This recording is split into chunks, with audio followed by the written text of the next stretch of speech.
میں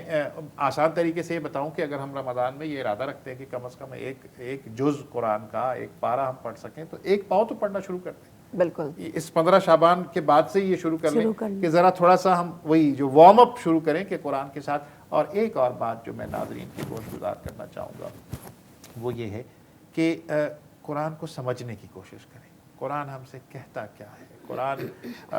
جیسے سورہ حجرات ہے, سورہ فرقان کی آیات ہیں جس میں معاشرتی ہے, سورہ نور ہے, ان کو پڑھنے کی ضرورت ہے نا. یہ قرآن آیا تھا کہ ہم اس اللہ تعالیٰ کا کلام ہے نا, اللہ کے گویا جیسے ہم اللہ سے اگر محبت کرتے ہیں تو یہ اس کے خطوط ہے کہ میں یہ چاہتا ہوں جی. تو وہ اس کو سمجھنے کی بھی ضرورت ہے. ایک آیت کو اگر ہم ترجمے کے ساتھ پڑھ لیں اور اس کو سمجھنے کی کوشش کریں اور اللہ سے یہ توفیق بھی مانگیں اور عہد بھی کریں کہ اس آیہ قرآنی میں جو حکم آ گیا ہے اور نبی کریم صلی اللہ علیہ وسلم نے اس کی جو تشریح فرمائی ہے میں اس پر عمل کرنے کی کوشش کروں. تو شاید رمضان سے پہلے ہم یہ اپنے آپ کو, اب دیکھیں نا جیسے سید الایام کا ذکر کیا میڈم نے, تو وہ کیا ہے کہ رمضان کے لیے بھی اس سے زیادہ تیاری کی ضرورت. جیسے جمعے کے لیے ہم صاف ستھرے کپڑے پہنتے ہیں, نبی کریم صلی اللہ علیہ وسلم نے ارشاد فرمایا کہ صاف کپڑے پہنو, غسل کر لو, خوشبو کا لگانا, درود شریف کا کاروبار چھوڑ دو, دنیاوی کام چھوڑ دو اور وہ اس طرف متوجہ ہو جاؤ. تو ابھی ہمیں رمضان المبارک کی طرف متوجہ ہونا ہے. اور یہی شعبان کا جو آخری دن ہوتا ہے جب آنے لگتا ہے رمضان, تو نبی کریم صلی اللہ علیہ وسلم نے باقاعدہ خطبہ فرمایا کہ یہ مہینہ جو تم پر اللہ نے عطا کیا ہے تمہیں, اور پھر کیا نوید سنا دی کہ من صام رمضان ایمانا و احتسابا غفر له ما تقدم من ذنبه وما تاخر. بالکل کہ نبی کریم صلی اللہ علیہ وسلم نے فرمایا کہ جس نے ایمان اور احتساب کے ساتھ, خود احتسابی کے ساتھ, توجہ کے ساتھ رمضان کا روزہ رکھا تو اللہ تعالیٰ اس کے اگلے اور پچھلے گناہوں کو معاف فرمائے. بالکل صحیح. میں آپ لوگوں سے بھی چاہوں گی اس کے اوپر گائیڈنس, کیونکہ قرآن پاک کا جیسے ڈاکٹر صاحب ذکر کر رہے ہیں تو یہ اللہ کا وعدہ ہے. جب اللہ تعالیٰ نے حکم دیا تھا کہ نکل جاؤ اب تم دونوں, شیطان بھی اور انسان بھی دنیا میں, اور پھر یہ بھی کہا تھا میں بھیجتا رہوں گا اپنی ہدایت اور جو اس پہ عمل پیرا ہوگا وہ داخل ہوگا جنت میں اور جو نہیں وہ پھر. یہ تو یہ اللہ کا جو ایک وعدہ ہے انسان کے ساتھ کہ I will keep sending you the guidance and keep guiding you towards the right path. جو آئے گا اس پر وہ ہدایت یافتہ ہوگا اور وہ پھر واپس ون کرے گا جنت کو, کیونکہ تم لوگوں کو جو دی گئی تھی جنت وہ تم نے اپنی حکم عدولی کے ذریعے سے کھو دی ہے. اب now you will have to find your way back. سو یہ جو ایک اسٹرگل ہے اور اس میں یہ جو مبارک مہینے ہیں راضیہ, اور اس میں یہ جو اپرچونٹیز ہیں کہ یہ رات ہے, یہ دن ہے, یہ 30 دن ہے, یہ اس کے بارے میں ہمیں بتائیے کہ پھر کیا کچھ کرتے رہیں کہ ہم کم از کم تھوڑی سی زندگی میں زیادہ لمبا سفر طے کر لیں. بالکل فرح, آپ پہلے تو یہ میں اس پر تھوڑی سی بات کرنا چاہ رہی ہوں کہ جو شب بارات ہے اس حوالے سے ہمیں نبی اکرم صلی اللہ علیہ وسلم کی احادیث مبارکہ میں ذکر مل گیا کہ یہ فلاں رات ہے, یہ 14 اور 15 کی درمیانی شب ہے. دوسری طرف ہم دیکھتے ہیں لیلۃ القدر یا شب قدر کے حوالے سے ہمیں انفارمیشن نہیں ہے, حتمی انفارمیشن نہیں ہے کہ بھئی کون سی رات ہے جس کے اندر جو شب قدر ہے اور وہ 1000 مہینوں سے بہتر ہے. تو اس کو جب میں نے تھوڑا سا اسٹڈی کیا تو ایک بات سمجھ آئی کہ شب قدر میں اللہ پاک نے اپنی رحمت, مغفرت, جنت میں آپ کا داخلہ, جہنم سے آپ کی خلاصی وہ آپ میں لکھتی ہے. جو شخص اس رات کو پا لے, عبادت کرتا ہے اور پا لیتا ہے تو اللہ تعالیٰ اس کو جنت عطا فرماتا ہے, اس کی بخشش و مغفرت فرما دیتا ہے.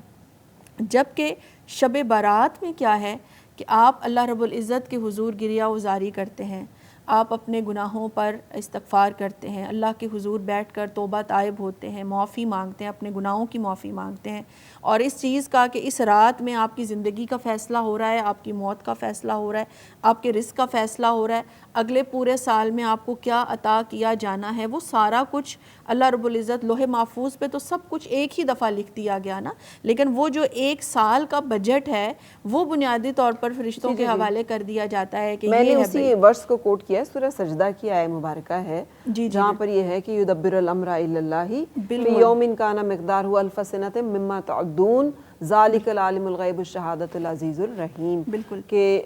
یعنی اب یہ دو الگ باتیں ہیں کہ ایک طرف ذکر ہو رہا ہے قرآن کے نزول کی رات کا جو خیر و برکت کی رات ہے, اور یہ صرف ذکر ہو رہا ہے کہ جس رات اللہ کی طرف معاملات پلٹائے جاتے ہیں, وہ احکامات جو نازل ہوتے ہیں وہ واپس لے کر اللہ کے پاس جو ہیں وہ آتے ہیں کہ کیا ہم سب کے نامہ اعمال, ہم سب کے معاملات جو بھی ہوتا ہے. سو مے بی علماء کرام اس پہ متفق ہیں, کچھ جگہوں پہ اختلاف ہے کہ مے بی یہ ایک رات ہے جس میں دونوں کام ہو رہے ہیں, یا ہو سکتا ہے یہ واقعی دو الگ الگ راتیں ہیں. نزول قرآن کی ایک رات ہے, اس کی اپنی خیر و برکت, اور ایک یہ ہے. سو یہ بھی ایک ڈیبیٹ ہمارے یہاں پر موجود ہے, اور آپ اسی طرف ریفر کریں. فرح بالکل, آپ دیکھیے کہ جو شب قدر کی رات ہے جس میں قرآن مجید نازل ہوا, اس کے اوپر تو دوسری رائے ہے ہی نہیں نا, وہ تو رمضان المبارک کی ہی رات ہے. لیکن جن علماء کرام نے یہ بات بیان کی ہے کہ یہ وہ رات ہے جس کے اندر فیصلے کیے جاتے ہیں, تو پھر اس کے اوپر بھی وہ نبی اکرم صلی اللہ علیہ وآلہ وسلم کی مختلف اور بہت ساری احادیث مبارکہ کو لے کر آئے ہیں کہ فیصلے بنیادی طور پر شب برات کی اس رات کو کیے جاتے ہیں. لہٰذا یہاں پر ایک آیت کے اندر جو ہے وہ نزول قرآن کی رات کا ذکر کیا گیا, تو ساتھ ہی جوڑ کر دوسری آیت میں جو ہے وہ بیان کر دیا گیا کہ ایک ایسی رات بھی ہے کہ جس میں تمہاری زندگیوں کے فیصلے کیے جاتے ہیں. لہٰذا وہ جو فیصلے ہونے ہیں اس رات تم اللہ کی بارگاہ میں بیٹھے ہوئے ہو, توبہ استغفار کر رہے ہو.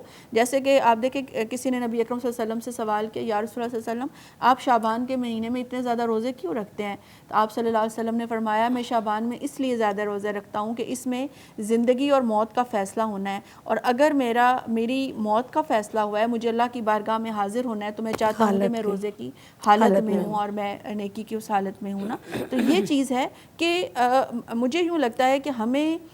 بہت گہرائی میں ان اختلافات کی جانب جانے کی بجائے کہ ہم اس اعزاز سے ہی محروم ہو جائیں, ہم اس فیض سے ہی محروم ہو جائیں, اس کی نسبت ضروری یہ ہے کہ ہم فوکس کریں کہ اللہ پاک نے کن کن چیزوں کے ذریعے, یا آقا دو جہاں صلی اللہ علیہ وسلم نے کن کن چیزوں کے ذریعے ہمارے لیے رحمت کے, بخشش کے, مغفرت کے دروازے کھولے. کوئی شب برات کو نہیں مانتا, اس کی اپنی مرضی, لیکن وہ یہ سوچے کہ اگر اس رات میں عبادت کر لوں گا تو کیا ہوگا, مجھے اللہ کی بارگاہ سے مغفرت ہی ملے گی نا, رحمت اور بخشش ہی ملے گی. تو وہ کیوں اپنے لیے دروازہ کھولتا ہے؟ کافر نے ان سے کہا کہ آپ اتنی عبادت گزاری کرتے ہیں, کل کو آپ کو پتہ چلے کہ اللہ نہیں ہے تو آپ کیا کریں گے؟ تو آپ نے جواب دیا کہ چلیں میں تو جو ہوگا نہیں ہوگا تو کر لوں گا کچھ,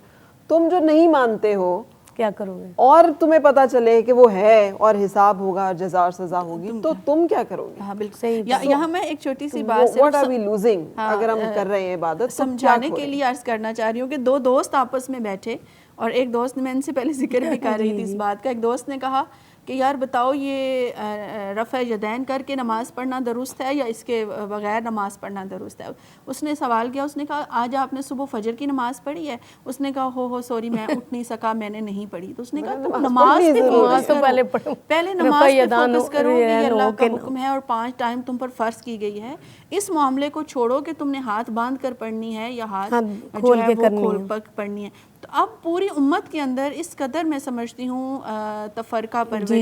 اور اس قدر ڈفرینسز پیدا ہو چکے ہیں کہ چھوٹی چھوٹی ایسی باتیں جن کے اوپر ہمیں الجھنا نہیں ہے بلکہ آگے بڑھ جانا ہے, اس کے اوپر بھی ہمارے اختلافات اس طرح سے ہو چکے ہیں کہ اللہ کی رحمت سے جس کے اوپر میں کنکلوڈ کرنا چاہوں گی, شیرینی بنا کر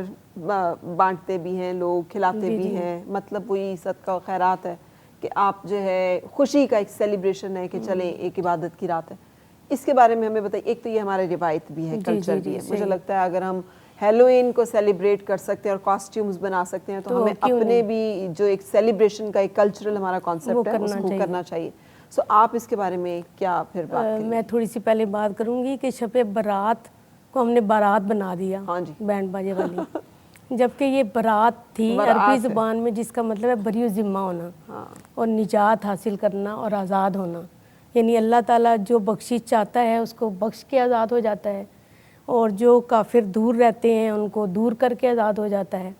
اور جو فرشتوں کو آگے سارے سال کا جو بجٹ دینا ہوتا ہے اس کو کر کے بری ذمہ ہو جاتا ہے. پہلے تو اس کو ہم نے اس کے بیسک معنی ہم نے اس کو برات کر دیا, جبکہ یہ بری ذمہ والی رات تھی, برات بری ذمہ.